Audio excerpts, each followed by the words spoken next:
इसी प्रकार से महाराज श्री के श्रीमुख से कथा प्रसंगों का निरंतर आनंद लेने के लिए पूज्य श्री के आधिकारिक YouTube चैनल को जरूर सब्सक्राइब करें और बेल आइकन को दबा दें।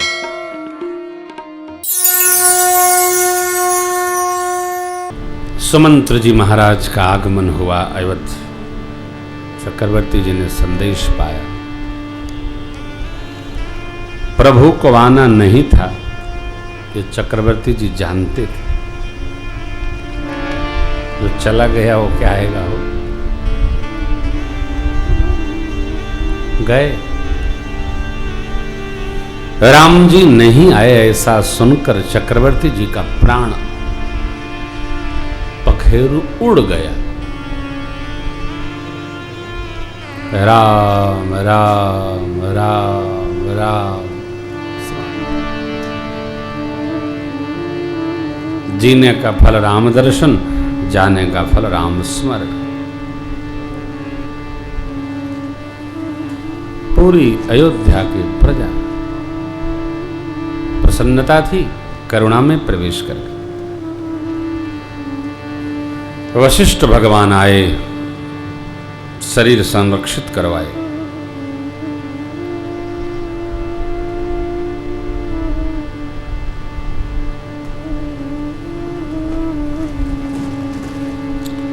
भरत शत्रुघ्न जी को बुलावा गया है, आए। कई अम्बा ने स्वागत किया, कुशल पूछी मायके का। ननिहाल का कुशल बताकर भरत भैया ने अपने परिवार का कुशल पूछा।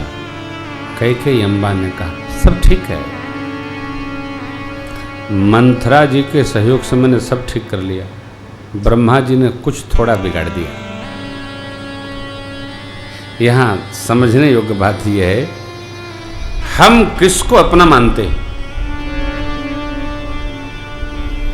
मनुष्य के दुखी होने का एक विशेष कारण है, अपनों को पराया मानता है, परायों को अपना मानता है।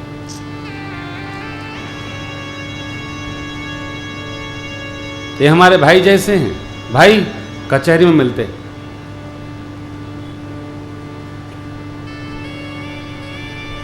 लेकिन मरण काल में भाई जैसे नहीं काम आएंगे, भाई ही काम आएगा। रक्त संबंधों को इस धरातल पर महसूस करें, ये भगत का स्वभाव होना चाहिए। दशानन जब मरे हैं तो विभीषण के अश्रु नेत्र से अश्रु झरझरा उठे। भगवान ने ज्ञान दिया, तब विभीषण जी शांत हो गए। राम भरत की मिलनी देख करके सुग्रीव और विभीषण दोनों अश्रुपात करने लगे। क्यों? एक हम भाई, एक ये भाई। और जो भगत है, जो जानता है, वो मान ले त्याग हमारे जी में, शेष उनके जी में। त्याग करोगे आप सुखी रहोगे। जो त्याग में रहता है वही सुखी रहता है। लोभी को कभी सुख नहीं मिला, दर्शन नहीं होगा। आप भक्त हो तो दुनिया के सारे संबंधों को मेरे राम जैसे जीवंतता पूर्वक जीने का अभ्यास करो। कर्तव्य का ध्यान रहे, अपेक्षाओं से मुक्त रहें। आपसे बड़ा कोई सुखी नहीं। और जिस दिन अपेक्षा करोगे आप, आपसे बड़ा कोई दुखी नहीं। भरत जी ने सुना, मंथरा के सहयोग से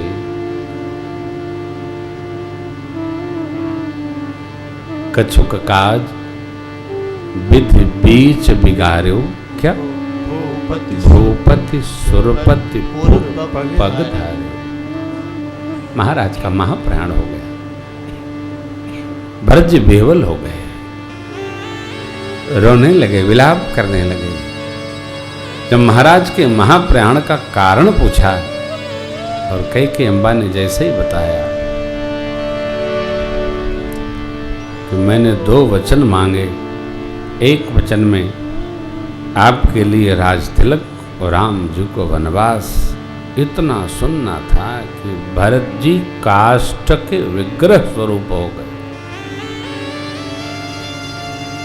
भरत ही बिसर्यो पितो मरण, सुनत राम बन गो,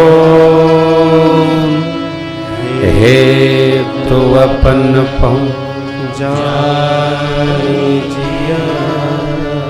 थकित रहे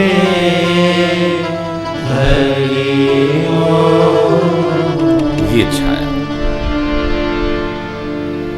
जीवन में मेरे साथ कौन क्या कर गुजरा, क्या करेगा, इसका चिंतन न करे।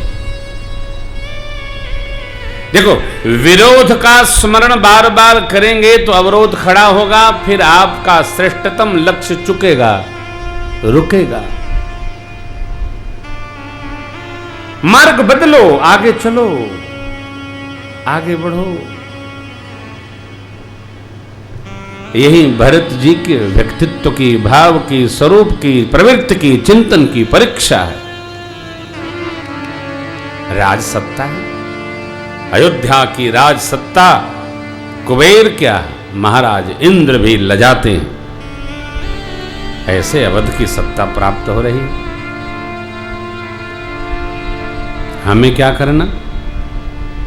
लग जाना चाहिए। माँ ने मांगा है? नहीं, माँ ने मांगा भी नहीं,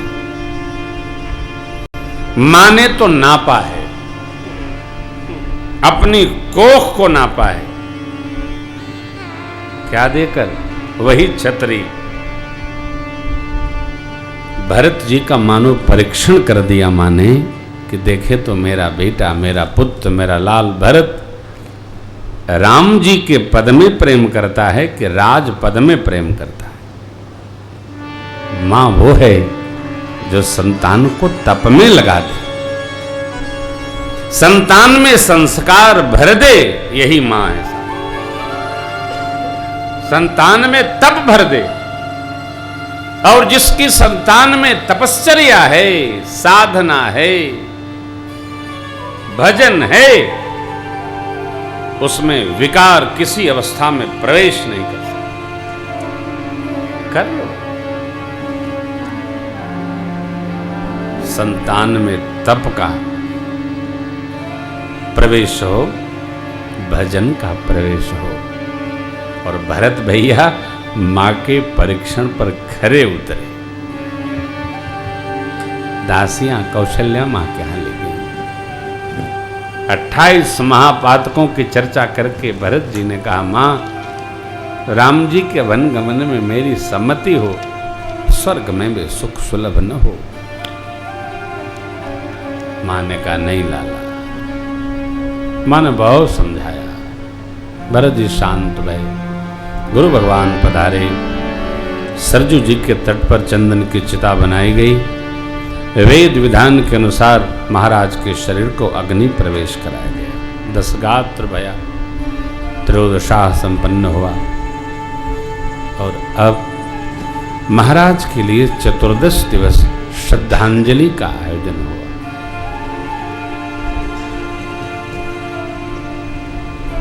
गुरुदेव भगवान वशिष्ठ जी ने भरत शत्रुघ्न जी को बुलवाकर अपने पास बिठाया, प्रस्तावना किया, महाराज के राम प्रेम का वर्णन किया है, भगवान ब्रह्मा के विधान का स्मरण किया है, और बोले, सुनहु भरत भावी बिलख कहो मुनिनाथ, हानिलाभ जीवन मरण जस अप जस लाला। कहो किसको दोष दिया जाए? कीर्ति अपकीर्ति, जीना और मरना सब ब्रह्मा जी के हाथ में। लेकिन न जीवन पर हमारा बस चल सकता है, न मरण पर बस चल सकता है। सब भगवान निर्णय करते। हम आप नहीं। न कोई किसी को जीवन दे सकता है, न कोई किसी को मरण दे सकता है। निश्चित कार्यक्रम है, निश्चित रचना है, किसको दोष लगाएं? आपके पिताजी सोच करने योग्य नहीं था। उस विप्र का सोच करना चाहिए जो अपने धर्म पथ का त्याग कर दिया है। उस राजा का सोच करना चाहिए जो नीति नहीं जानता है और प्रजा जिसको प्राण के समान प्रिय नहीं। उस वैश्य का सोच करना चाहिए जो कंजूस हो और धनवान हो, जो अतिथि सेवा न करे, भगवान शिव जी का पूजन न करे, भक्ति न करे। उस सेवक का सोच करना चाहिए जो स्वामी का अपमान करता हो, मुखर हो, अपने ही पूजा प्रेम हो। पति के साथ छल करने वाली नारी का सोच करना चाहिए जो कुटिल हो, कलही हो, अपनी इच्छा से वितरण करती हो। उस ब्रह्मचारी का सोच करना चाहिए जो गुरु आज्ञा अनुसार नहीं रहता है, अपने ब्रह्मचर्य व्रत का त्याग कर दिया है। उस गृहस्थ का सोच करना चाहिए जो कर्म पथ का त्याग कर चुका है। उस यति का सोच करना चाहिए जो प्रपंच में रत हो, विराग से विमुख हो गया। उस वानप्रस्थी का सोच करना चाहिए लाला जो तप छोड़कर भोग में रत है। आज ये कहना बड़ा मुश्किल है कि वानप्रस्थी कौन है। आज ये बताना भी बड़ा निषेध कार्यक्रम हो गया है। विरक्त कौन है, प्रपंच क्या है? जिसने अपने सारे कार्यक्रम से अपने को मुक्त कर लिया, मन से और मुक्त हो जाए। हम सब कर चुके, अब तो सरकार के, अब प्रभु के। जो बचा है वो भगवान का। व्यर्थ की चर्चा, अकारण परिचर्चा, इनकी लाके उनकी चला के व्यर्थ का जो वाद है, संवाद है, विवाद है, ये वानप्रस्थ पथ को कलंकित कलुषित करता है ना? हो गया नहीं। वानप्रस्थी जो तप में न लगा है, भोग में रत है, वो सोचने योग्य है। अकारण क्रोध करने वाले, चुगलई करने वाले, माता पिता गुरु संत सबका विरोध करने वाले जीव का सोच करना। अकारण किसी की बुराई करे, अकारण किसी की निंदा करे, किसी को त्रास दे, केवल अपने शरीर का भोग प्रिय हो, वह जीव सोचनीय है। सब प्रकार वह जीव सोचनीय है जो छल छोड़कर भगवान का भक्त नहीं हो गया। बेटा, सोचनीय नहीं कौशल राम, भुवन चारि दस प्रकट भयउन अहइन अब होनिहार, भूप भरत जस पिता। यह धरती उसी का गुणगान करती है जो धर्मशील होता है,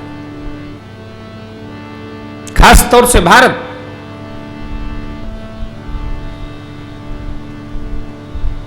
हमारी धरा, सनातन संस्कृति, सनातन जगत तप को पूजता है, भोग को नहीं।